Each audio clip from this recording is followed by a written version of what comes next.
Saudações, alvinegras! Esse é o podcast Irmandade Corintiana número 375.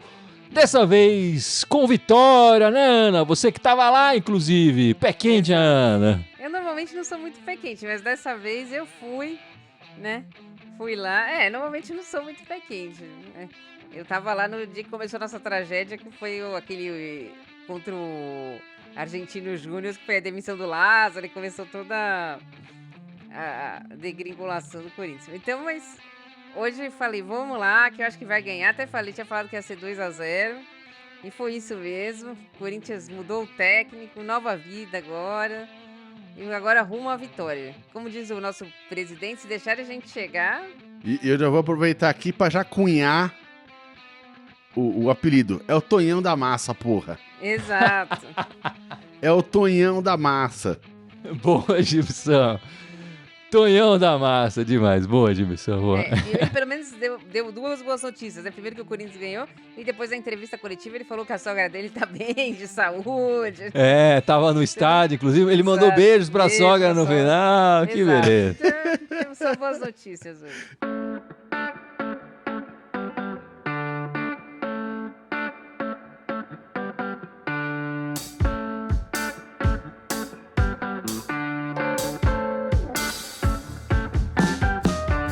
Mas é isso então, meus amigos. Depois de 5 jogos, não é só 5 jogos sem ganhar, né?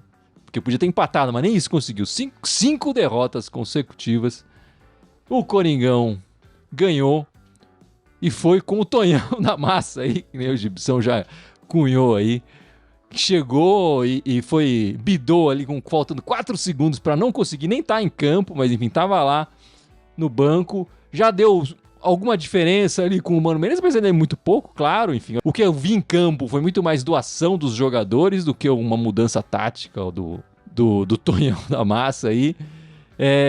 Mas vamos falar um pouco dessa partida que a gente está gravando esse podcast logo depois dessa grande vitória sobre a Portuguesa. Portuguesa que tá no Paulista, mas não tá nem no Brasileiro, né? É de fora de qualquer divisão do Campeonato Brasileiro. Nem Série D pega, com craques como Giovanni Augusto e Henrique Dourado ali jogando, e o Coringão conseguiu, nessa potência, fazer 2-0, e a Ana tava lá. Suas impressões da partida, Ana? A minha impressão é de que a Portuguesa também foi o adversário perfeito, né? Não marcou. Você via que Garro recebia sozinho, Rojas recebia sozinho. É que esse ninguém vai marcar mesmo, que a natureza marca, né? Mas o Corinthians hoje mostrou um pouco mais de vontade, né? Um pouco mais de querer ganhar. Teve muitos ainda erros defensivos. Acho que o Tonhão da Massa vai ter muito trabalho ainda pela frente, né? Porque você vê que, mesmo jogando com 3 zagueiros, tinha a hora que os jogadores da Portuguesa escapavam na cara do gol. Mas foi um time mais aguerrido, um time mais com vontade. E que fez por merecer essa vitória, né? O Corinthians ganhou, o Roberto desencantou, o Roberto fez uma boa partida, o Garro também uma boa partida. Pra mim o melhor em campo foi o Maicon.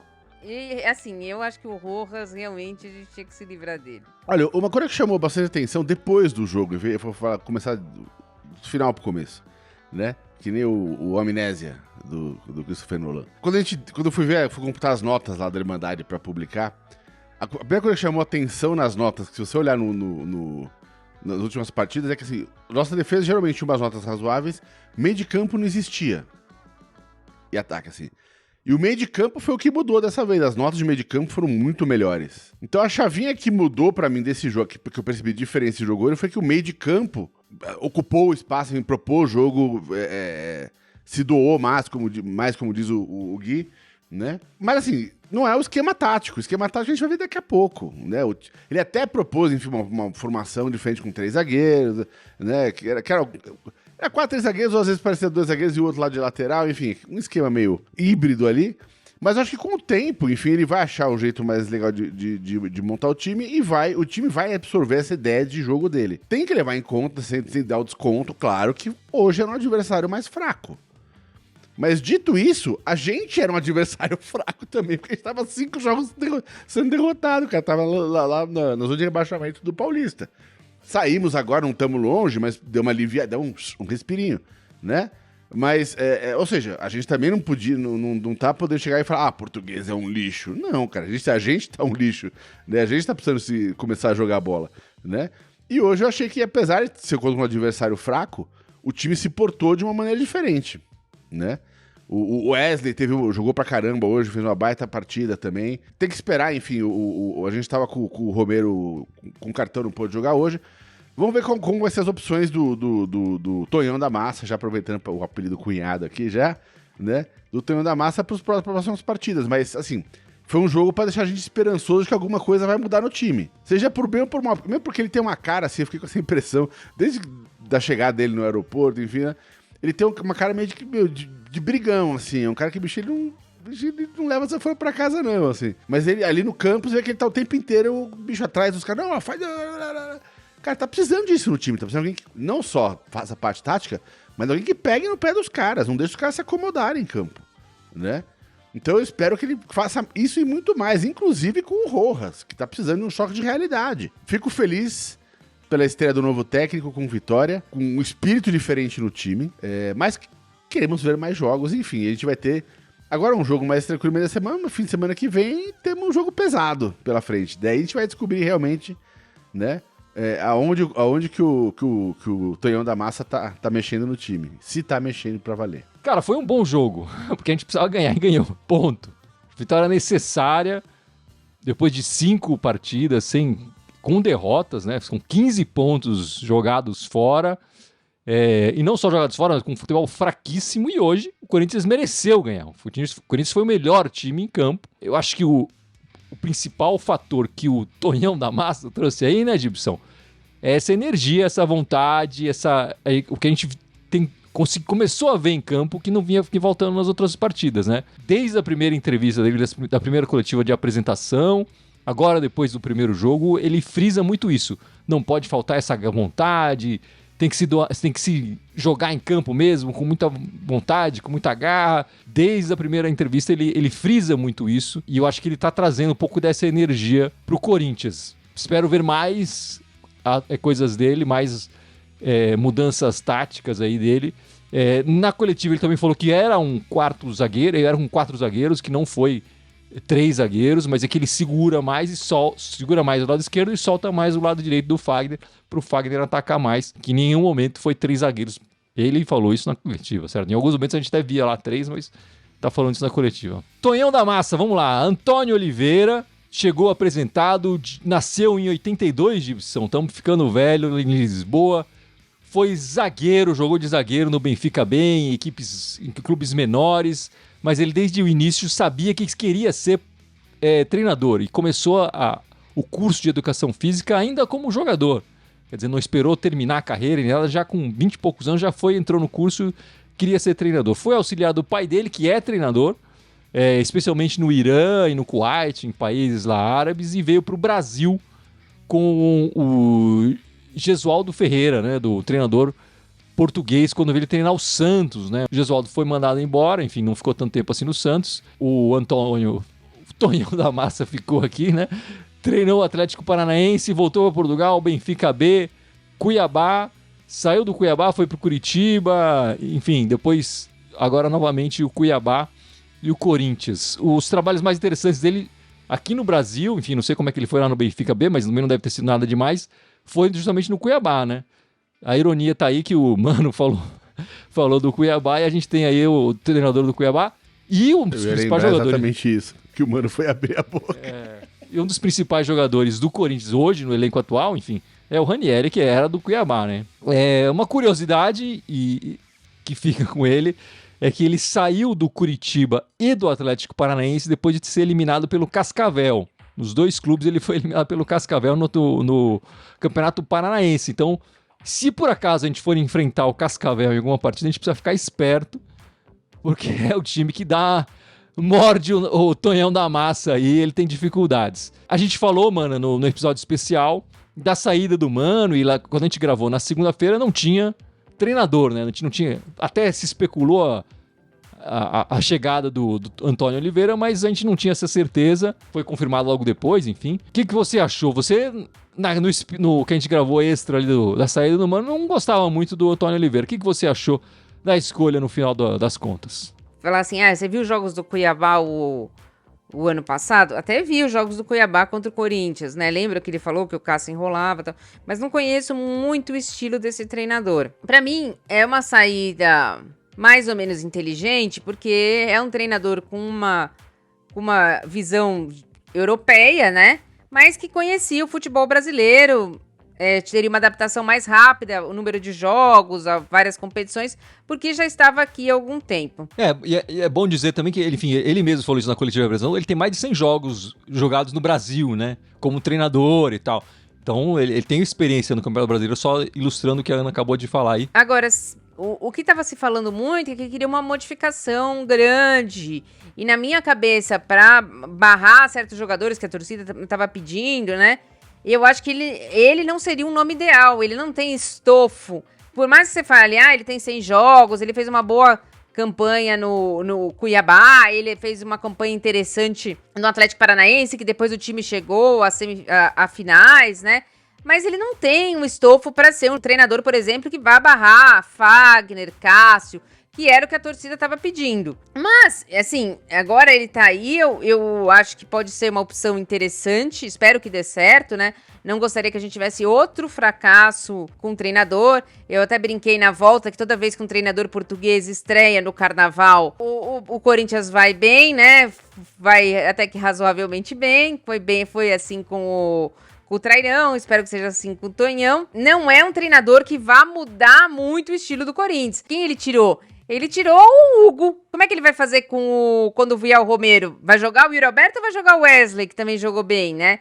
Então eu acho que certos jogadores, assim, pra mim vai sobrar pro Wesley, que é sempre o mais fraco. Eu não acho que ele tem esse estofo para barrar jogadores quando precisar, jogadores de maior nome que ele. Eu gosto, assim, como eu disse, eu prefiro um treinador que pensa moderno. Moderno assim, que eu digo, pensa com futebol europeu. Né? Tem outra cabeça de futebol do que a nossa. E a gente tá precisando de um cara pra mexer que tenha coragem de mexer no time. Muito cedo pra ver se ele vai ter a coragem de mexer tudo no time. Não vai chegar também, né, revirando tudo, trocando. Mas, assim, já chegou com uma proposta de jogo diferente do que o Corinthians vinha jogando em todas as partidas dos últimos anos, sabe, de formação tática. Então, eu vou botar uma fé, vou dar uma fezinha ali pro cara de que, pô, ele tem coisa pra mostrar no clube. É um treinador monstruoso? Não é. Tava ali no Cuiabá, né? Com todo respeito a Cuiabá, né? É um cara que tá começando a carreira dele aqui no Brasil, lá fora também, enfim. É o maior time que ele pegou na carreira dele. Sim, sem dúvida. Né? O Corinthians, né? Então vamos ver como ele se porta agora. Porque a cobrança muda de patamar, tudo muda de patamar. Então, assim, eu tô otimista. Perto do que eu tava no começo da semana, quando a gente não sabia quem vinha. Honestamente, eu fiquei esperançoso. A escolha eu acho interessante. Claro, a gente falou isso também no podcast lá que a gente falou da saída, mas o ideal seria ter trocado no começo do ano, né? Qualquer nome que fosse, o ideal seria ter trocado no começo do ano e não ter esperado tanto tempo assim para fazer essa troca, já que o Mano não era o favorito do atual presidente lá, do Augusto de Mello, né? Mas eu gosto da escolha, eu acho que sai dos nomes tradicionais e fazendo o especial, a gente fez no final do ano, que foi publicado no começo desse ano, os especiais dos 10 treinadores que mais comandaram o Corinthians e tal, a gente se depara com treinadores que tinham pouca experiência quando começaram a carreira no Corinthians, né? O próprio Nelsinho Batista, ele tinha uma carreira no interior, mas também não tinha grande... Talvez fosse equivalente à carreira do Tonhão da Massa aqui. E chegou no Corinthians, foi campeão no primeiro ano, enfim, conseguiu... e fez a carreira toda dele depois com muito sucesso. O Luxemburgo chegou já consagrado no Corinthians. O Tite tinha um certo prestígio, mas também não era nada do que ele é hoje. Ele se tornou o Tite, enfim, com esse nome, essa unanimidade no futebol, menos para Ana, mas enfim, no Brasil, depois da passagem dele pelo Corinthians. Oswaldo Brandão, que é o que mais treinou o Corinthians, quando foi começar a treinar o clube, ele estava trabalhando no cinema, era gerente de cinema, não estava nem trabalhando com futebol. Tinha parado porque, enfim, naquela época não se ganhava tanto dinheiro assim, ele precisava ganhar dinheiro, estava sendo gerente do cinema ali, ajudado pelo sogro, por acaso, não era a sogra, mas era o sogro ali, conseguiu títulos e tudo mais. Então, assim, a gente às vezes precisa dar chance para um novo aparecer, para um treinador que está surgindo aí um trabalho interessante. O Cuiabá, com uma folha salarial muito menor que a nossa, com vários refugos nós ali, e eu trouxe isso também em um podcast, não vou lembrar em qual, mas eu trouxe isso. Cara, como é que a gente tá fazendo no Campeonato Brasileiro e tá atrás do Cuiabá, que só tem refúgio nosso, com uma folha salarial muito menor. E terminaram o campeonato muito na nossa frente. Então, assim, como é que é isso? É com organização, com técnica, com tática, e ele que organizou esse time do Cuiabá. Vamos ver se ele consegue fazer isso aqui no Corinthians, e é a chance dele, né? Se ele começa, e a gente sabe disso, o cara começa a se dar bem no Corinthians, o céu passa a ser o limite. Não à toa ele falou isso na coletiva de apresentação, né? Ele chega falando, eu achei demais essa expressão, chega num colosso do futebol mundial. Tá sendo divertido ver as coletivas dele, cheio de sorrisos, né? Sempre dando sorrisos, agradecendo as perguntas. Eu quero ver quanto tempo vai durar isso, espero que continue assim durante um bom tempo, porque no Corinthians, quando chega a crise também, chega forte. E aí que a gente vai conhecer de verdade como que é o Tonhão da Massa aí na hora que chega a crise. Eu vou dizer mais uma coisa, Gui, assim, o Tonhão da Massa que se cuide, porque ficou muito claro que o Augusto Melli tá louco pra trazer um amiguinho dele pra ser técnico do Corinthians. O treinador que é amigo dele, que trabalha nas categorias de base lá do Corinthians e agora tá no São Bernardo, só não trouxe porque o Augusto Melli é estúpido o suficiente para não ler e não conhecer o regulamento do Campeonato Paulista. Nessa ele teria contratado. Se ninguém tivesse verdade, ele teria contratado, depois descoberto que o cara não poderia ser técnico do time. Enfim, teria sido esse nível de idiotice. Então, o nosso novo Tonhão da Massa que fica esperto aí. Teve essa atrapalhada aí a respeito do treinador do São Bernardo, que vinha, não vinha, enfim, podia não treinar e tal. Mesmo assim, eu acho que a diretoria, enfim, trabalhou, correu, conseguiu inscrever o cara, conseguiu resolver todas essas questões burocráticas que existiam ali, de rescindir com o Mano, de pagar o Cuiabá, porque o Campeonato Paulista tem enfim, acho que o lobby dos treinadores do Campeonato Paulista foi gigante para colocar essas leis ali, essas regras novas, e o Corinthians conseguiu trabalhar e conseguiu inscrever o cara a tempo. Essa nova diretoria me parece com mais energia, com mais disposição para, mesmo que quando erra, tentar não apagar o erro, né, mas tentar corrigir o erro mais rápido do que o anterior, né? A gente lembra as trocas de treinadores do Duílio, que, era uma novela, né? Contratação de jogador também era uma novela. Agora estão aparecendo umas novelas, mas a maior parte dos jogadores, os treinadores também estão saindo, talvez está indo mais rápido, né? Isso que eu acho que é uma evolução aí. Não, acho que sem dúvida eles trabalham, parece pelo menos que trabalham, né? Houve uma boa movimentação de jogadores, a gente, por exemplo, o Ranieri não era muito falado, né? A gente não via grande destaque da imprensa para o Ranieri. E hoje em dia, eu acho que ele é um dos melhores jogadores do Corinthians. Se você pensar, nós vendemos o Moscardo por 100 milhões, não é isso? Contratamos o Ranieri por 15, né? E não houve uma deficiência técnica nessa posição, né? Então, me parece que eles estão realmente trabalhando. Para mim, houve alguns erros, e erros no Corinthians acabam sendo muito maior do que nos outros times, né? Esse tipo de regulamento do Campeonato Paulista parece que só vale para quando o Campeonato Paulista tá rodando, né? Porque tem time que contratou treinador e não pagou a multa pro japonês até agora. Mas, assim, eu acho que algumas coisas eles têm que, às vezes, trabalhar mais calado, né? Agora eu acho que eles estão mais calados, e até com essa vitória eu acho que vai dar uma acalmada. E eles vão poder trabalhar mais tranquilos, mas tem que ficar mais calado, porque Corinthians vira tudo uma bola de neve, né? Eu só vou fazer um comentário que, assim, dada a urgência e você vê que a gente conseguiu inscrever o Tonhão da Massa faltando 4 segundos para fechar o bid na sexta-feira. Dada essa urgência, eu imagino que o Mano enfiou a faca na diretoria para assinar essa rescisão. E, vou dizer que ele fez o certo. No lugar dele, teria feito igual. Enfim, e foi um dia, Ana, de vitória dupla do Corinthians, né? Porque o Corinthians começou o dia ganhando no feminino, né? As Brabas começaram 2024, o primeiro jogo enfim, a gente já falou isso, né? Primeiro jogo de futebol feminino marcado para um domingo de carnaval, de manhã, é sacanagem, né? Mas elas Bravas foram lá e ganharam fora de casa, né? Como é que foi a partida? Foi uma partida, como diz a Gabi Portilho, desumana, primeira coisa, né?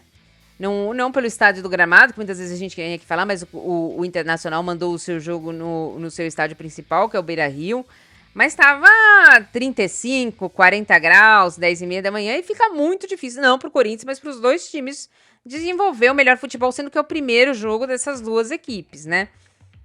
A gente viu um Corinthians menos quantidade de bola trocada, mais rifando bola. Não sei se é por causa do calor ou se já é um estilo do Lucas Piscinato, né? A gente vai ter que aguardar para ver. Mas o que não mudou é a nossa vitória, né? O Corinthians ainda passou um susto, né?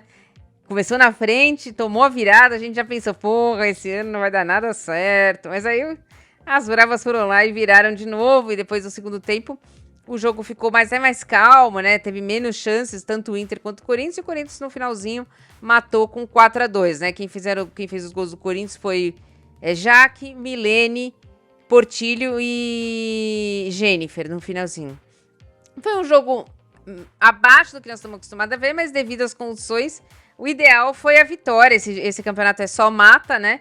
E aí agora parece que o Corinthians vai ter o mando do próximo jogo, que vai ser contra a Ferroviária.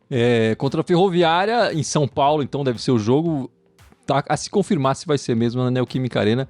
Deve ser no meio da semana, né, agora? Falaram que é quarta-feira de cinzas, mas não tem muita certeza ainda, não tem ainda essa confirmação. No outro jogo foi 0x0, né? A Ferroviária e Flamengo foi pros pênaltis. E só foi desempatar nas cobranças alternadas ali dos pênaltis, né? Então, assim, foi um jogo mais truncado. Eu acho que a gente tem chance de chegar de novo numa final de um campeonato que tá na terceira edição. A gente ganhou as primeiras 2 edições do campeonato, né? Então, a gente continua com chance de fazer 3 vitórias em 3 campeonatos, o que é uma coisa que, enfim, só as brabas conseguem aqui no Brasil. Bom, vamos lá. A gente falou no ano passado aquela coisa do jogo da NFL na Neoquímica Arena. Hoje, que estamos gravando, tá rolando o Super Bowl. Não tô assistindo o Super Bowl, mas a data do jogo e um dos times já tá definido pro jogo que vai ser na Neoquímica Arena, né? O time vai ser o Philadelphia Eagles e tá marcado pro dia 6 de setembro, que é uma sexta-feira, na véspera aí do feriado de 7 de setembro, na Neoquímica Arena. Deve ser um jogo de noite, é o primeiro jogo da temporada do Philadelphia Eagles. O adversário ainda vai sair ali, enfim, quando montarem a tabela da NFL. E aí, Gibson, tá pronto para assistir o futebol americano na Neoquímica Arena? Não. Eu pouco. Tô tão pronto para assistir que quando eu assisti hoje ao Super Bowl, que eu nem sabia que era hoje.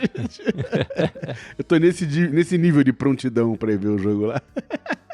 Eu agradeço pelo dinheiro que eles vão pagar do aluguel da arena. Tudo que eu agradeço. E pela visibilidade, é sempre bom, pô. A imagem da arena vai pintar lá fora, né? Nos Estados Unidos, vai ser legal. Porque o resto do mundo ninguém assiste essa merda, só nos Estados Unidos, coisa de americano mesmo. Mas pros americanos vai ser bom, depois os caras vão trazer mais jogo pra jogar aqui na Neoquímica Arena. Não, muito legal. Europeu assiste, eles estão mandando muitos jogos na Europa, enfim, tem um público europeu grande, ao contrário, Gibson, ao contrário. E a Neoquímica Arena não vai ser palco, já foi Copa do Mundo, Olimpíadas, enfim, e se consolida como um estádio monumento, enfim, um nome conhecido do mundo inteiro. Pô, vamos visitar São Paulo, vamos lá ver o estádio que abriu a Copa do Mundo, participou, enfim, tem toda essa história, um estádio que está sendo construído, que tem uma vida muito curta, né, ainda do estádio, mas tantos eventos importantes acontecendo. Ah, sim, com certeza. E esse era uma das... Logicamente que isso não foi da nova diretoria, isso aí já vem de algum tempo, mas essa nova diretoria também quer trazer mais eventos tipo shows, né, que já aconteceu alguns ali, então querem transformar mesmo numa arena multiuso. E eu acho muito bom, eu acho que o Corinthians tem tudo a ganhar com isso. Me preocupa um pouco, porque eu acho que o Corinthians tava treinando pra chutar o goalkeeper lá, porque tá chutando tudo pra cima, né? Yuri Alberto, Rojas, eu acho que eles já estão com a cabeça no NFL, precisa avisar. Já estão querendo, já tô treinando aqui, pessoal. Exato. Eles já querem ser contratados com o kicker do Philadelphia Eagles, eu acho. Tirando isso, eu acho ótimo, eu não acompanho muito futebol americano, não vai ser uma coisa que eu vou, nossa, quero muito ir, mas eu acho que quanto mais o Corinthians tiver em evidência, assim, melhor. Eu acho que o Corinthians tem tudo a ganhar com isso, e mesmo para trazer, talvez, pré-temporada, intertemporada, traz, como os times europeus viajam por aí, talvez trazer algum time americano, europeu, para jogar aqui uma intertemporada, para fazer dinheiro, né? Porque a gente fica com janeiro totalmente defasado, tem que fazer contratação, né? Talvez ganhar um pouco de dinheiro aí e ficar mais conhecido mesmo. Acho ótimo pro Corinthians. Só gostaria que não fossem 2 times de verde, né? que aí algum vai ter que jogar de verde. Vamos esperar aí o Philadelphia, que tem a cor principal de verde. E eu falei de tudo isso e esqueci um principal, né, Gibson? O Anel Química Arena já foi palco dos Simpsons. Já teve episódio dos Simpsons que fizeram com o Anel Química Arena aí. E bom, meus amigos, deixa de falar de futebol americano, falar do nosso futebol. O Cássio, Ana, chegou em 700 jogos com a camisa do Coringão. Agora 701, né, com essa partida de hoje. 701 jogos, cada vez chegando mais perto ali do Vladimir. Ainda falta um bocado, mas se consolidando ali na segunda posição, tá com né? Quanto?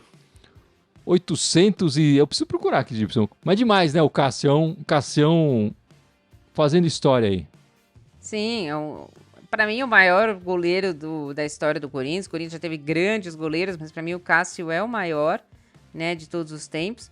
Essa temporada, especificamente, ele não tá bem. Para mim, ele tá saindo de gol, assim, com indecisão, não tá tendo sua melhor performance. Espero que melhore durante os outros meses, mas ele fez 300 temporadas aí com o Corinthians, que ele foi o melhor jogador de todos, né? Tipo, salvando o Corinthians. Sempre que o Corinthians não jogava bem, ele tava bem lá atrás, né? Então ele merece todas as homenagens. Foi feita uma homenagem também à filha dele, né? Que é do espectro autista. Então achei bem legal o Corinthians fazer tudo isso para também dar visibilidade a essa causa que o Corinthians já ajuda bastante, né? Tem a torcida específica para esse público, né? Tem até lugares específicos para esse público, mas quanto mais se falar, mais as pessoas aprendem e tem menos preconceito também, né? O Vladimir tem 806 jogos eu tava vendo com a aqui camisa agora. do Corinthians. Falta 105 aí, ó. Tá fácil. Uma temporada e meia. Aí não tá impossível dele atingir a marca, então. Dá pra chegar no meio do ano que vem. Mas você acha que ele chega lá? Então, aí são outros 500. Né? São outros 500. Porque, assim, se fosse só pelo Cássio, né? Tudo bem, ele dá uma oscilada e tal, mas na média ele ainda mantém um nível de atuação. O problema é que ali na nuca dele tem um cara chamado Carlos Miguel, que é um taturana desse tamanho aqui, bicho, que pega pra caralho. É mais alto que o gigante, né? É mais alto que o gigante, é mais rápido que o gigante, é mais novo e tá com mais vontade. Se o Cássio der uma vacilada maior, ele perde o lugar pro Carlos Miguel. Então o Cássio que se cuide. O Cássio que tem contrato até o final desse ano, né? Pra ele ultrapassar a marca do Vladimir, ele precisa conseguir uma renovação ali de pelo menos mais um ano. Hoje, eu acho que é difícil renovarem com ele, até pela... Enfim, eu vejo muitos torcedores ainda idolatrando o Cássio, com certeza, com razão, mas ao mesmo tempo falando, não, acho que já tá na hora dele sair. Essa pressão que o Gibson tá falando aí do Carlos Miguel, né? A gente já tem um cara que deixou uma boa impressão, parece pronto para assumir o lugar. Eu acho que quando ele chegar no final do ano, possivelmente com título, com o Cássio levantando mais uma taça, sendo um jogador importante, sei lá, a gente vai disputar na Copa do Brasil, de repente decidindo e tal, pode ser que essa renovação aconteça para 2025, mas o ânimo, a chavinha do Corinthians precisa mudar nesse sentido para o Cássio conseguir ultrapassar o Vladimir. Estreou também essa semana, depois de muito tempo aqui, só treinando com problemas burocráticos, o Rodrigo Garro, Ana, estreou, fez a sua estreia no jogo anterior, hoje na Neoquímica Arena esteve presente, duas partidas que na minha opinião, ele foi muito bem. Como é que você está vendo esse argentino aí que está chegando? Assim, é muito pouco tempo, né, para falar, mas ele fez 2 boas partidas. Ele ainda não foi decisivo, né? Eu não vi ele dar nenhum passe para gol, né? Nenhuma assistência, nenhuma marcação de gol, mas ele mostra vontade, ele mostra tentar jogar, tentar achar o companheiro mais bem posicionado. Ele briga pela bola, se ele perde a bola, ele pressiona. Eu acho que ele vai ajudar bastante o time do Corinthians durante o ano. Olha, eu curti. Assim, ele vai pro jogo. Isso que faz diferença, né? O outro fica meio. O Rosto fica bem ali, ele joga pelo no mundo. Esse aí vai pra cabeça, né? Se é o melhor passe do mundo, aí a gente vai entrar em outra discussão. Mas que ele vai pro jogo, ele vai pro jogo. Então ele tá sentindo falta disso. Ainda mais se você levar em conta que a gente terminou o ano passado com um time que era quase uma casa de repouso, né? Então a gente fica animado de ver um time correndo, né? Fala, pô, caralho, ó, tem jogador que corre ainda, sabe? Assim, tipo, vai fazer toda a diferença esse ano, enfim, né? Mas é muito cedo, enfim, acabou de chegar e, enfim, chegou e já mudou o técnico e vamos ver o que vai acontecer com ele, mas assim, a expectativa é positiva dele. Não, eu vou fazer o trocadilho do Carille aqui. O Garro tem garra, né? Tá mostrando isso em campo. Ainda não efetivamente conseguiu mudar um jogo, mudar um resultado, mas ele já tem se mostrado mais interessante no meio campo do Corinthians. Tem esse espírito argentino de briga o tempo inteiro, de incomodar, enfim, de ser marrento mesmo, cavar umas faltinhas e tal, cavar um cartão amarelo pro adversário. E eu acho que já tá caindo no gosto da torcida. Agora, estão falando que vai chegar uma companhia pro Garro, que é o tal do Igor Coronado, que eu nunca tinha ouvido falar, até começarem a falar o nome dele aqui no Coringão, Gibson. O que você tá achando dessa possibilidade? Ainda é um boato, ele rescindiu o contrato lá no time, ele jogava no time do Romarinho, do Benzema e tal, rescindiu. Dizem que tá tudo acertado entre ele e o Corinthians, mas não assinou. Falta chegar e assinar e aparecer e bidar, né? Falta quase mas tudo. É uma incógnita, né, esse cara. Não dá pra saber o que esperar dele, assim, né? Se ele pelo menos vier com vontade, eu já ganhei um votinho, né? Pô, o Corinthians gosta de ver garra. E o Garro, né? Fazer o trocadilho do Carille, já que você aproveita, já que você fez aí também, né? Mas a gente não sabe exatamente qual é desse cara. Assim, é esperar chegar pra ver. Eu não tô com nenhuma grande expectativa em cima dele, do nome dele, enfim. Mas vamos ver o que acontece. É um jogador que tá acostumado com 40 jogos no ano, né? Então nós temos que pensar isso também. Não vai ser um jogador que vai jogar em nível alto a temporada toda, né? Pode ser um jogador... E eu acho que ele tá um pouco caro, né? Parece que ele tá pedindo 1,5 milhão aí, não sei se vai ter luva e tal. Quem chega com essa grana toda tem que resolver, né? Vamos esperar. O Corinthians precisa de reforço? Precisa de reforço. Mas realmente esse aí não conheço... nunca ouvi nem ouvi, só ouço falar, né? Então, tipo, não sei, vamos esperar ver se vai vir mesmo. Igor Coronado é brasileiro, mas nunca jogou no Brasil, né? Ele é natural de Londrina, um meia, fez a carreira em times menores na Europa e depois na Arábia, enfim, chama a atenção do futebol brasileiro agora com essa transmissão do Sauditão lá, justamente que estão fazendo um investimento grande em jogadores, eu falei, já tava jogando no time do Benzema, do Romarinho, o Cristiano Ronaldo tava jogando lá, enfim, tem um monte de jogador europeu jogando lá. Agora, me parece estranho que estão fazendo investimento, mas estão abrindo mão de um meia talentoso. Parece que o treinador novo lá do time diz que não quer contar com ele, que por isso que assinaram a rescisão, enfim, já tá fora do time do Al Ittihad lá, então... Sei lá, isso me soa meio suspeito, assim. Se o cara fosse tão bom assim, tivesse essa bola toda lá na Arábia, não ia ser dispensado com contrato vigente. Enfim, ele tinha contrato até 2025, parece lá. Eu acho que ele tá vindo porque ele quer, enfim... Ele é de Londrina, imagino que ele seja corintiano, né?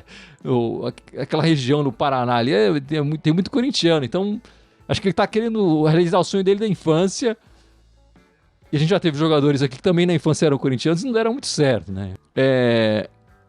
Tá aqui o Brian comentando aqui na nossa live, dizendo que é um jogador de boa técnica, mais lento. E joga no estilo do Jadson. Estilo do Jadson já me animou. Obrigado pelo comentário, Brian. Tem uma Brian. coisa que a gente tá carente faz tempo, é aquele jogador que enxerga a partida, né? E que dá aquele passe incisivo ali no meio, né? Enfim... E não ficar tocando bolinha de lado, a gente tá precisando muito disso, faz tempo. Bom, meus amigos, os próximos jogos do Coringão masculino, quarta-feira, 9h30 da noite, contra o Botafogo de Ribeirão, fora. O Corinthians vai fazer 2 jogos fora essa semana. E depois no domingo, 6 da tarde, contra o Sem Mundial, também fora de casa. Nesse jogo contra o Botafogo, a gente não vai ter o Fagner e o Raul Gustavo, que já estão suspensos com o 3º amarelo. O Raul Gustavo, enfim, sempre leva amarelo em partida, impressionante. Parece que ele jogou 2 jogos e levou 3 amarelos. É isso que eu tava fazendo a conta, mas depois eu lembrei que ele entrou no final de uma partida, ele jogou uns minutinhos e aí levou um amarelo. O que você tá esperando pra essa semana aí, Ana? 2 jogos e domingão é jogo de gente grande, né? Se eu for bem otimista, eu vou esperar que eu tô esperando uma vitória e um empate. Acho que estaria de bom tamanho. Eu acho que faria a gente ter uma nova vida. Mesmo que a classificação não venha, mas já teria uma nova visão. Viria de 3 jogos sem perder. Acho que seria um bom recomeço aí. E um bom começo pro Tonhão da Massa. Olha, no meio da semana eu acho que dá pra arrancar dá pra arrancar sim, 3 pontinhos, eu tô confiante. No fim de semana, pra ser bem honesto, cara, tipo assim, pra mim empate é vitória. Qualquer coisa, clássico é clássico e vice-versa, né? Sempre há margem para acontecer um milagre, mas assim, pra mim um empatinho eu já vou sair sorrindo. A minha expectativa é a mesma que eu tinha com o Luxemburgo, com o Mano, enfim, que a gente fica falando, espero que o Corinthians não leve gol. Se o Corinthians não levar gol nessas 2 partidas, já tá bom, cara, porque a gente vinha de resultados tão ruins e o Corinthians levando gols tão bestas e tão fáceis assim para o adversário. O Corinthians precisa começar a ganhar pontos e começar a criar um estilo de jogo, e aí é importante não levar gols. A torcida acho que vai ficar mais tranquila também. Chega de levar gol pro Coringão. E, enfim, eu tava esquecendo de falar, o jogo da Copa do Brasil tá marcado, né? A gente falou no podcast anterior. Copa do Brasil a gente vai enfrentar o Cianorte do Paraná. Imagino que o nosso Tonhão da Massa, que já passou pelo Campeonato Paranaense, deve conhecer esses adversários.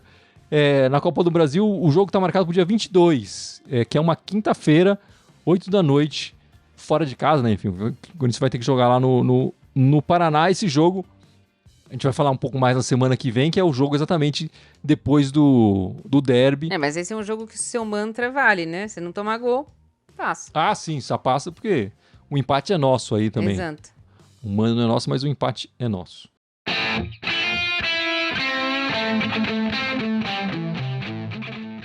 Bom, meus amigos, vamos encerrando então esta live, este podcast 375.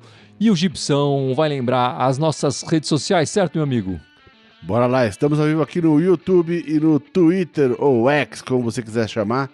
Estamos também no Facebook, no Instagram, no Telegram, no TikTok, SoundCloud, iTunes, Deezer, Spotify, todos eles Irmandade Corintiana, só no Twitter ou X, pra quem quiser, que é Irmandade Timão. Próximo jogo do Corinthians é 6 da tarde, então a nossa live, a gravação do podcast vai ser logo depois da partida.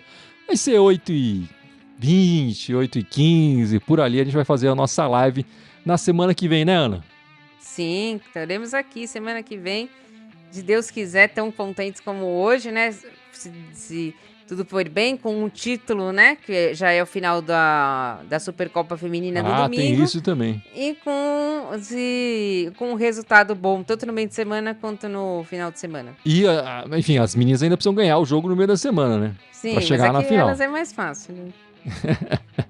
É muito mais tranquilo torcer pra elas do que torcer Exato. pro time. É isso então, meus amigos. Longa vida ao Tonhão da Massa. Muito obrigado e vai, Corinthians! Vai, Corinthians! Vai, Corinthians!